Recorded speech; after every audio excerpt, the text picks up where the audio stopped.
Ladies and gentlemen, the 42nd President of the United States, the Honorable William Jefferson Clinton.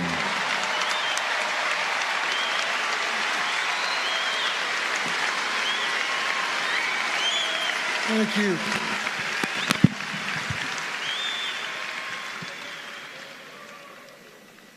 I can just hear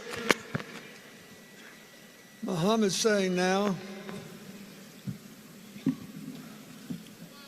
well, I thought I should be eulogized by at least one president. And by making you last in a long, long, long, long line, I guaranteed you a standing ovation.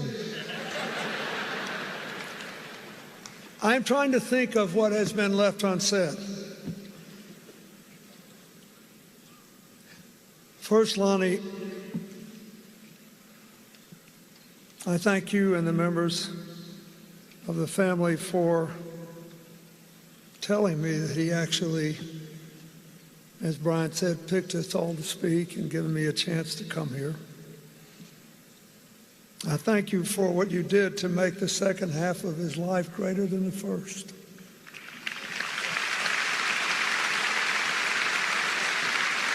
I thank you for the Muhammad Ali Center and what it has come to represent to so many people. Here's what I'd like to say. I spend a lot of time now, as I get older and older and older, trying to figure out what makes people tick, how do they turn out the way they are, how do some people refuse to become victims and rise from every defeat. We've all seen the beautiful pictures of the home Muhammad Ali was a boy in, and people visiting and driving by. I think he decided something I hope every young person here will decide. I think he decided very young to write his own life story.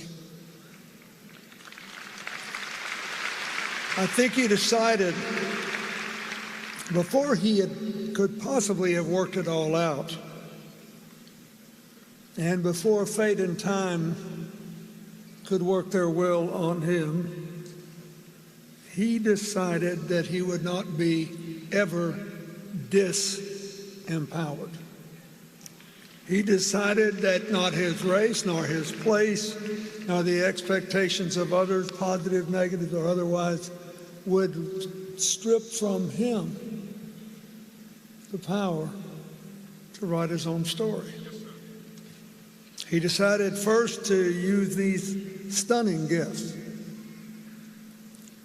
his strength and speed in the ring, his wit and way with words in managing the public, and his mind and heart to figure out at a fairly young age who he was, what he believed, and how to live with the consequences of acting on what he believed. A lot of people make it to steps 1 and 2 and still just can't quite manage living with the consequences of what he believed. For the longest time, in spite of all the wonderful things that have been said here, I remember thinking when I was a kid, this guy is so smart. And he never got credit for being as smart as he was. And then, I don't think he ever got the credit for being, until later, as wise as he was. In the end, besides being a lot of fun to be around and basically a universal soldier for our common humanity, I will always think of Muhammad as a truly free man of faith. And being a man of faith, he realized he would never be in full control of his life. something like Parkinson's could come along.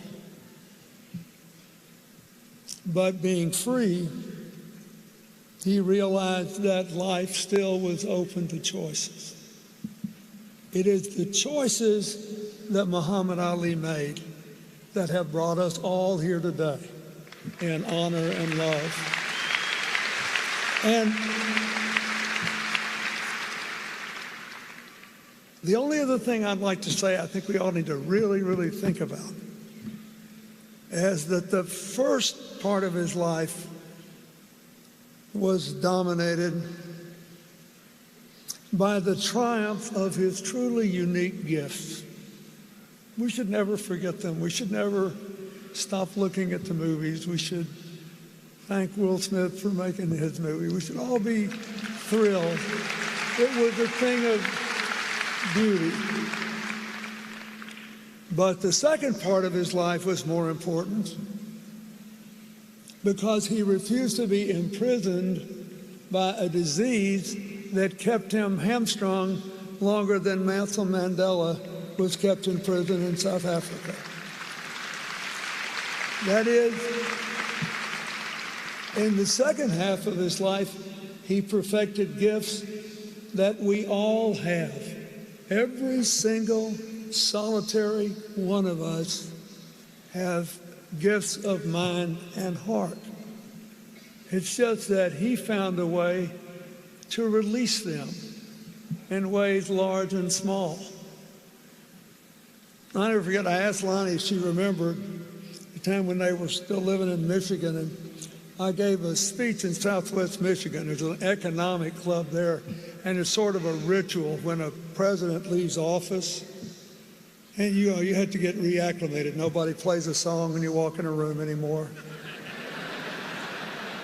You don't really know what you're supposed to do. And this club here, there, it's called the Economic Club, I think. They're used to acting like you still deserve to be listened to, and you got to get reacclimated. So they came to dinner, and they sat with me at this dinner. And he knew, somehow he knew, that I was a little off my feed that night. I was trying to imagine how to make this new life. And so he told me a really bad joke.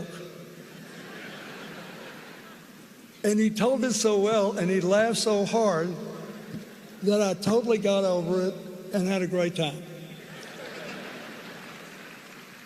He had that feel about, there's no textbook for that, knowing where somebody else is in their head. Picking up the body language. Then Lonnie and Muhammad got me to come here when we had the dedication to the Muhammad Ali Center, and I was trying to be incredibly old, gray-haired elder statesman, dignified. I got to elevate this guy. So I'm saying all this stuff in very high-toned language, and Muhammad sneaks up behind me and puts his fingers up like this.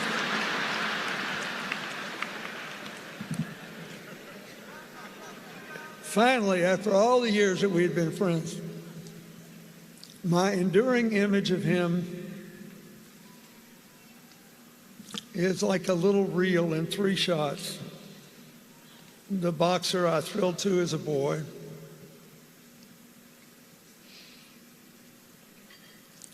the man I watched take the last steps to light the Olympic flame when I was president.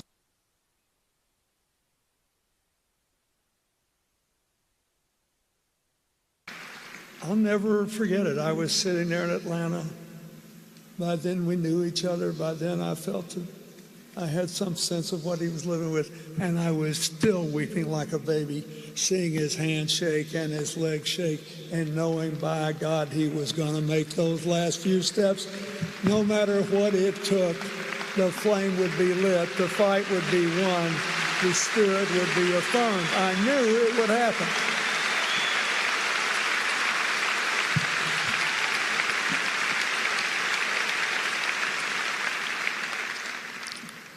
And then this, the children whose lives he touched, the young people he inspired. It's the most important thing of all. So I ask you to remember that. We all have an Ali story. It's the gifts we all have that should be most honored today, because he released them to the world, never wasting a day that the rest of us could see anyway, feeling sorry for himself that he had Parkinson's, knowing that more than 3 decades of his life would be circumscribed in ways that would be chilling to the naked eye. But with the free spirit, it made his life bigger, not smaller, because other people, all of us, unlettered, unschooled, in the unleashing said, well, would you look at that? Look at that. May not be able to run across a ring anymore, may not be able to dodge everybody and exhaust everybody anymore, and he's bigger than ever, because he is a free man of faith, sharing the gifts we all have.